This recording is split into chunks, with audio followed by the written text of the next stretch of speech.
Hi, this is a video on how to stop the auto lock on a Skoda Octavia Mark 3, and I think it's probably the same with all or most Skodas. So this is the button. This auto locks. This is off at the moment, so it auto locks all the locks around the, all the doors around the car. So you've got to press it again to unlock it, and I've been looking really hard to try and find the actual way to stop this, and I found out how. So you've got to be stationary and with your engine off, but you have to turn your key enough so that the power is on, and then you go to, okay, say for example you're on radio at the moment. Press the car button. Okay, so then you get the vehicle status. I need to refuel, don't I? And then you press the setup. It's quite simple really. So you got all of these options here, and you think, well, this is a touch screen, so you go down, further down. Right, okay, so we need opening and closing.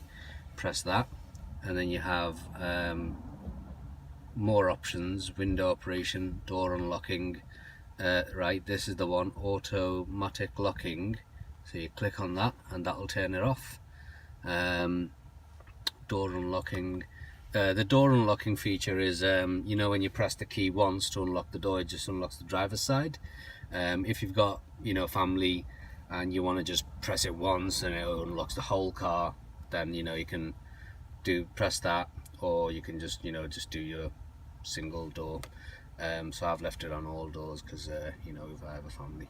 So yeah, this is it on how to unlock, how to cancel the auto lock feature. So when you've turned it off, you can now do it manually. So if you feel unsafe or you want to just lock it anyway, you can just click this and it'll lock the all the doors. And when you want to unlock it, you press that. Obviously you have the child safety, the child lock as well at the back, so you can use that for the inside, where no one can open the doors from the inside, but this is for anyone who's trying to open the door from the outside. Okay, thank you very much for watching, and please like and share. Thank you very much.